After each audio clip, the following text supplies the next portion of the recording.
जब मुझे पता है कि मरने के बाद मुझे मिलने वाला कुछ नहीं तो मैं क्यों लूँ। और विद इन 4-5 मंथ में बिलीव नहीं करेंगे अराउंड 50K बिल आ गया। 50K? Yes 50K? यस ये बहुत अच्छा एक्सपीरियंस है। इंटरनेट के लिए उसने बंदे ने बाइक ही बेच दिया। CTC approx 35 lakhs per annum. First of all हमें एक तो इंडिपेंडेंस हाउस चाहिए, राइट? तो इसके लिए मुझे अगर आप सजेस्ट कर सकते हैं कि कैसे मैं प्लान करूं जिससे मैं नोएडा जैसे शहर में बाई कर पाऊं। Hello everyone, welcome to our podcast the Ankit and Tarun show. आज हम अपना पहला पॉडकास्ट शूट कर रहे हैं। ये हमारे लिए थोड़ा सा स्पेशल भी है क्योंकि हमारा पहला पॉडकास्ट है और नवरात्रि का भी पहला दिन है। आज हमारे साथ एक स्पेशल गेस्ट है अजय कुमार जी। ये IT प्रोफेशनल हैं, नोएडा में रहते हैं। बाकी का इंट्रोडक्शन अजय जी के मुंह से ही सुन लेते हैं। Thanks Ankit for inviting me. So मैं नोएडा में मोर देन 10 ईयर्स से रह रहा हूँ यहाँ पर और मैं IT प्रोफेशनल हूँ। तो मोर देन 10 ईयर्स एक्सपीरियंस है IT में। I am software developer. So my current designation is solution architect. तो सर आपकी फैमिली में और कौन कौन है? फैमिली में मैं, मेरी वाइफ, यहाँ पे हम साथ में रहते हैं और मेरी एक डॉटर है 5 years ओल्ड। मेरे पेरेंट्स जो नेटिव प्लेस पर रहते हैं जौनपुर में। तो अजय जी, हम आपकी थोड़ी सी आपकी अर्निंग और थोड़े एक्सपेंसेस के बारे में जानना है। तो अभी आपने जैसे बताया कि आप सॉफ्टवेयर डेवलपर है, 10 साल से ज़्यादा का आपको एक्सपीरियंस है। आप अपना CTC अगर हमें बता पाएँ तो। CTC approx 35 lakhs per annum and in hand around 2.5 lakh रुपए। Yes. बहुत अच्छी बात। तो अजय जी, जैसे आपने बताया कि आप नोएडा में रहते हैं, अपनी फैमिली के साथ रहते हैं। जिस घर में आप रहते हैं वो आपका खुद का घर है या रेंट पे है वो? अभी तो रेंट पे हूँ मैं। उसका कितना रेंट आ जाता हो? Approx 25K including maintenance. जैसे बाकी मिसलेनियस एक्सपेंसेस जैसे फूड, मेड, ग्रोसरीज, इन सब का कितना एक्सपेंस हो जाता होगा monthly? Approx 30K around. 30K के अराउंड आपका ये हो जाता है। Yes. बाकी ट्रांसपोर्टेशन वगैरह, ट्रांसपोर्टेशन कैसे जाते हैं? आप पब्लिक ट्रांसपोर्ट यूज करते हैं या आप कार ओन करते हैं या कैसे? थोड़ा सा उसके बारे में। बैक्स टाइम तो अपने कार से जाते हैं, समटाइम्स ओला एंड उबर। कितना अप्रोक्सीमेटली मैं मान लूं कि आपका पेट्रोल डीजल में खर्च हो जाता होगा? पेट्रोल में अप्रॉक्स 10,000 पर मंथ। और कार जो आपने ली हुई है ये आपने पूरे कैश डाउन पेमेंट पे ली थी या फिर इसमें आपका कोई लोन चल रहा है? कार लोन लिया है मैंने। अराउंड 9 लाख का मेरा कार था, Tata Nexon, and 3 lakhs down payment था एंड रिमेनिंग जो है मैंने लोन लिया था 5 years के लिए।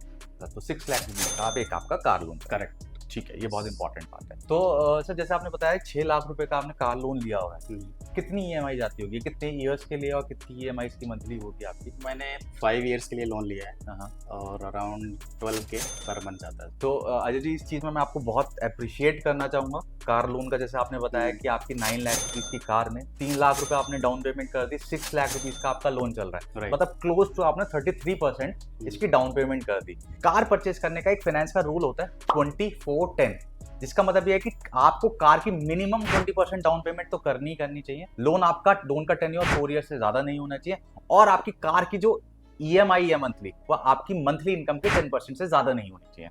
तो आपने बहुत अच्छे से मैनेज किया हुआ है। आपने 33% दिया हुआ है। आपकी मंथली सैलरी का वो 5% आपकी EMI जाती है। तो आपने बहुत अच्छे से, मैं इस चीज में आपको बहुत अप्रिशिएट करना चाहूँ। Thank you. तो अजय जी, इसके अलावा और क्या एक्सपेंसेस हो जाते होंगे? जैसे कोई आउटिंग, डिनर, एंटरटेनमेंट वगैरह के लिए आपको कुछ? या डेफिनेटली समटाइम्स कहीं घूमने चले जाते हैं, शिमला, मनाली, उत्तराखंड।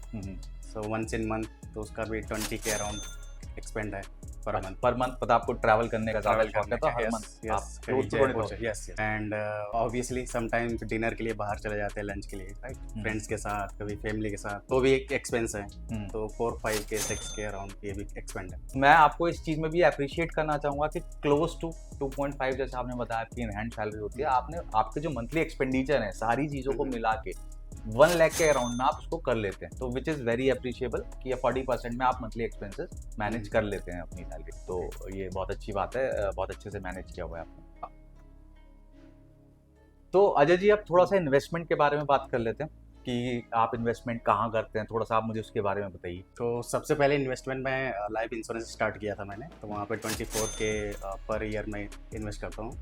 सेकंड मेरी डॉटर जब से हुई तो वहाँ उसमें मैं 1.5 lakhs जो इन्वेस्ट करता हूँ सुकन्या समृद्धि में। एंड मेरी डॉटर 5 years है तो 5 year तक मैंने अभी तक कर चुका हूँ मैं। एंड सेकंड थोड़ा स्टॉक मार्केट में इन्वेस्ट करता हूँ मैं, बट रेगुलर नहीं करता हूँ। जब मुझे लगता है मार्केट डाउन है तभी मैं इन्वेस्ट कर देता हूँ, let's say 30K 40K 50K something around. तो इसका कुछ एग्जैक्ट मैं रेगुलर इन्वेस्टमेंट नहीं करता हूँ, रैंडम करता हूँ जस्ट, राइट? एंड इसके अलावा और कोई मैं इन्वेस्टमेंट नहीं। तो सर सबसे पहले तो अजय जी मैं आपको अप्रिशिएट करना चाहूँगा कि आपने सुकन्या समृद्धि स्कीम में, जैसे आपने बताया अपनी डॉटर के लिए आपने इन्वेस्ट किया है, बहुत ही अच्छी स्कीम है। मैं मस्ट टू हैव है हर पेरेंट के लिए जिनकी डॉटर है, सबसे पहले इन्वेस्ट कर देना चाहिए, ये आपने बहुत अच्छा किया हुआ। सेकंड मैं आपको इसमें एक सजेशन भी देना चाहूँगा, जैसा आपने कहा कि लाइफ इंश्योरेंस का आप प्रीमियम देते हैं 24,000 रुपीज़ का, मैं आपको एक चीज़ सजेस्ट करना चाहूँगा ना, कभी इन्वेस्टमेंट और इंश्योरेंसेस को क्लब ना करें। लाइफ इंश्योरेंस लेना है तो सेपरेट लें, इन्वेस्टमेंट करना है तो सेपरेट करें। जब आप क्लब कर देंगे ना तो आपका रिटर्न ऑन इन्वेस्टमेंट जो आएगा वो इतना अच्छा नहीं आएगा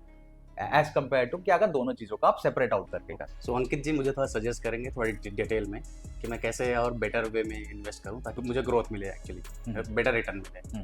तो अजय जी मैं इसमें आपको ये कहूँगा कि आपको अपने जो इन्वेस्टमेंट को है ना उसको थोड़ा सा डाइवर्सिफाई करना चाहिए। आपको थोड़ा सा अपने इन्वेस्टमेंट में से 10 to 15% गोल्ड में भी इन्वेस्ट करना चाहिए। गोल्ड बॉन्ड्स में आप इन्वेस्ट कर सकते हैं, क्योंकि जब इक्विटी क्रैश कर रहा होगा ना तब गोल्ड आपको अच्छा रिटर्न दे देगा। और फिर लिक्विड फंड्स भी रहेंगे, कभी इमरजेंसी में आपको जरूरत पड़ती है तो वो भी कर सकते हैं। तो थोड़ा सा आप इक्विटी में भी इन्वेस्ट करें, के साथ साथ आप गोल्ड बॉन्ड्स पे भी इन्वेस्ट कर सकते हैं। ठीक है, इक्विटी में भी कर सकते हैं। उसके बाद अभी क्या है, अभी आप जनरली इन्वेस्ट करते हो जब आप मार्केट डाउन होता है, आपने मार्केट में इन्वेस्ट कर दिया। लेकिन अगर आप म्यूचुअल फंड, आप SIPs करोगे मंथली, जो आपकी सैलरी से डिडक्ट होंगी, उससे एक डिसिप्लिन मेंटेन होता है। क्या मंथली आप चाहते हैं या नहीं चाहते, आपकी मंथली सैलरी में से ऑटोमेटिकली डिडक्ट हो जाएगा। स्टॉक मार्केट तो ये है कि आप अपने इंटरेस्ट के बेसिस पे जाओगे कि हाँ आज मेरे पास टाइम है, चलो आज मैं इन्वेस्ट कर लेता हूँ, या रेगुलर आपको ट्रैक करना पड़ेगा। Since you are a working profession, आप शायद उतना टाइम जैसे आप करते हैं अभी, उतना टाइम कभी नहीं दे पाते होंगे, शायद ये चैलेंजेस आते होंगे। तो इस तरीके से आपका पोर्टफोलियो भी डाइवर्सिफाइड हो जाएगा और थोड़ा सा रिस्क भी कंपैरेटिवली कम हो जाएगा और डिसिप्लिन भी मेंटेन होगा। ओके, थैंक्स अंकित। तो अजय जी मैं थोड़ा सा इंश्योरेंसेस के बारे में जानना चाहूंगा कि कौन कौन से इंश्योरेंसेस आपने अभी लिए हुए? हेल्थ इंश्योरेंस, बस हेल्थ इंश्योरेंस एक मेरा अपने पर्सनल है और एक कंपनी की तरफ से, तो 2 इंश्योरेंस है। हेल्थ टर्म इंश्योरेंस नहीं लिया होगा आपने? टर्म इंश्योरेंस क्यों लूँ जब मुझे पता है कि मरने के बाद मुझे मिलने वाला कुछ नहीं, तो मैं क्यों लूँ?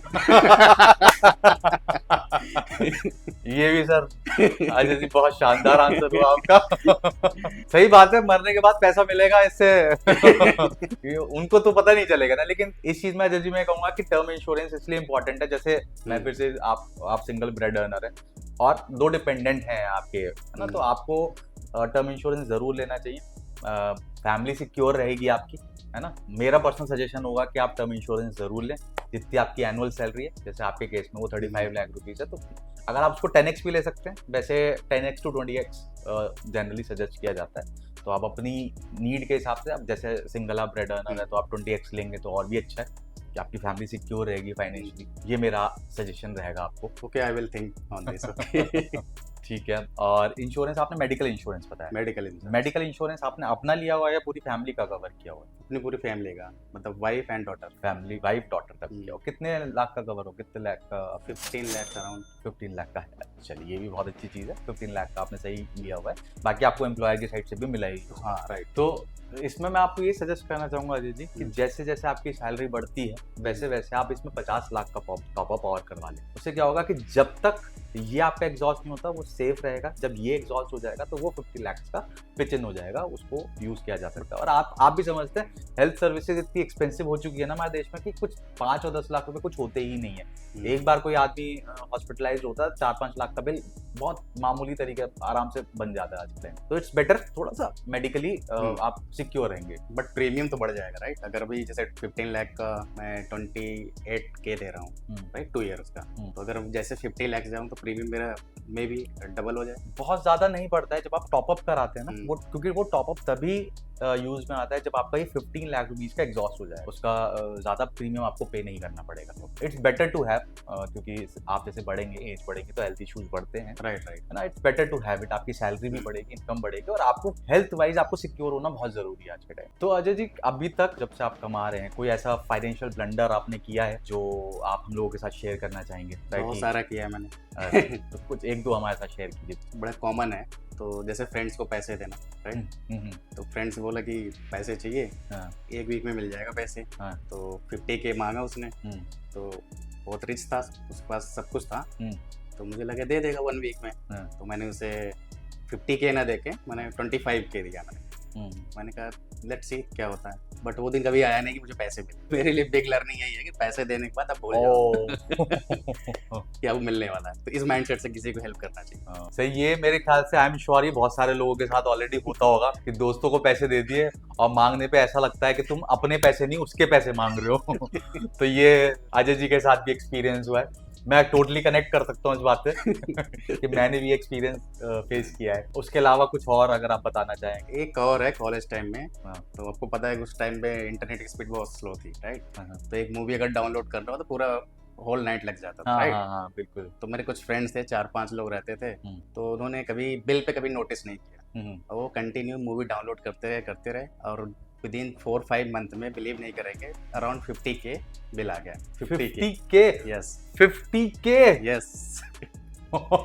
किसी को विश्वास नहीं होता आज उस टाइम पे कॉलेज कड़की के टाइम पर जब पैसे होते भी नहीं थे, 2007-8 में। 2007-8। तो सर कैसे अजय जी कैसे पे किया था आपने उसको? क्या लोन लिया था उसके लिए? कैसे? 5-6 लोग थे। कुछ एक बंदे के पास बाइक था तो उसने बाइक बेच दिया। अरे सैल्यूट। कुछ बंदों ने कहीं अपने पेरेंट्स से, कहीं फ्रेंड से, कोई कुछ एक बंदे ने पर्सनल लोन लिया। मतलब आप समझ सकते हो उस टाइम पे पैसों की कितनी क्राइसिस होती है, राइट? ये बहुत अच्छा एक्सपीरियंस है। इंटरनेट के लिए उसने बंदे ने बाइक ही बेच दिया। तो ये वाली गलती आप लोगों ने भी, काफी लोगों ने की होगी, इंटरनेट वाली। बहुत लोग कनेक्ट कर पाएंगे। तो ये एक्सपीरियंस आपका बहुत अच्छा लगा मुझे। और भी बहुत सारे हैं, तो आई थिंक चलिए बहुत फ्यू ऑफ देम यही है। तो अजय जी आप हमारे पास आज आए हैं, तो आपका कोई ऐसा गोल जो आप हमारे साथ शेयर करना चाहें या आपको हमारी साइड से कोई गाइडेंस चाहिए? फर्स्ट ऑफ ऑल हमें एक तो इंडिपेंडेंस हाउस चाहिए, राइट? तो इसके लिए मुझे अगर आप सजेस्ट कर सकते हैं कि कैसे मैं प्लान करूं जिससे मैं नोएडा जैसे शहर में बाई कर पाऊं। तो आप कह रहे हो आपको इंडिपेंडेंट हाउस खरीदना है? यस। ठीक है, आपका गोल कितने साल का है? 10 years approx 10 years.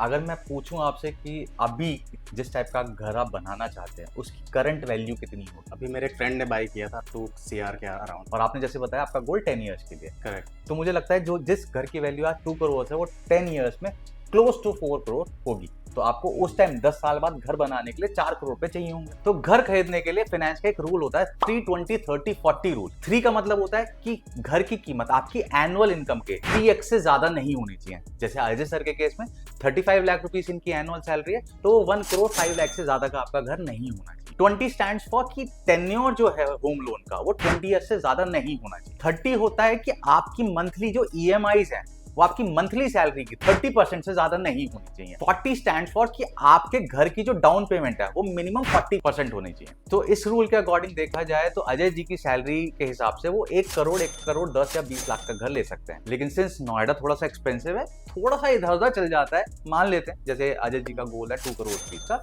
2 crore rupees का घर आज 10 ईयर्स डाउन द लाइन उसकी कीमत 4 करोड़ रुपीज। तो उस 4 करोड़ का घर बनाने के लिए 10 साल बाद 3-20-30-40 रूल के हिसाब से 40% डाउन पेमेंट, जो कि 1 करोड़ 60 लाख रुपीज, 1 करोड़ 60 लाख रुपए हमें जोड़ने पड़ेंगे डाउन पेमेंट करने के लिए। बाकी 2 करोड़ 40 लाख रुपीज का लोन होगा। तो हमें 1 करोड़ 60 लाख रुपीज सेव करना है नेक्स्ट 10 ईयर्स। उसको हम किस तरीके से अचीव कर सकते हैं? अगर हम मंथली 40,000 इन्वेस्ट करके हर साल उसको 12% से स्टेप अप करते हैं और इस इन्वेस्ट को नेक्स्ट 10 ईयर्स तक इन्वेस्ट करते हैं और लेट सपोज हमें 15% का रिटर्न मिलता है, तो आराम से 1.6 करोड़ का टारगेट अचीव किया जा सकता है। बाकी का आप लोन ले सकते हैं। अगर आपको 4 करोड़ का घर 10 साल बाद चाहिए तो आपको 1.6 करोड़ रुपए डाउन पेमेंट के लिए आज से फाइनेंशियल प्लानिंग करनी चाहिए, जो कि होती है 40,000 rupees per month. 40K I think doable है। डुएबल, आपकी सैलरी देखते हैं वो आराम से डुएबल आप कर सकते हैं। Okay, thanks for suggestion. तो ये थे अजय जी, बहुत मजा आया इनके साथ, इनके फाइनेंशियल एक्सपीरियंसेस जान के। और दोस्तों प्लीज, चैनल नया है, पहला पॉडकास्ट शुरू किया है, नवरात्रि पे शुरू किया है, तो चैनल को सब्सक्राइब करे बिना मत जाइएगा प्लीज। चैनल को सब्सक्राइब करना और कुछ भी इस चीज से रिलेटेड इंफॉर्मेशन चाहिए हो तो कमेंट जरूर करना। और अगर आप दिल्ली NCR से हैं और चाहते हैं अपने फाइनेंशियल एक्सपीरियंसेस हमारे साथ शेयर करने या फिर अपनी फाइनेंशियल प्लानिंग में हेल्प चाहते हैं, तो डिस्क्रिप्शन में दिए गूगल फॉर्म को भरना ना भूलें और चैनल को तो जरूर सब्सक्राइब कर ही दीजिएगा। Thank you.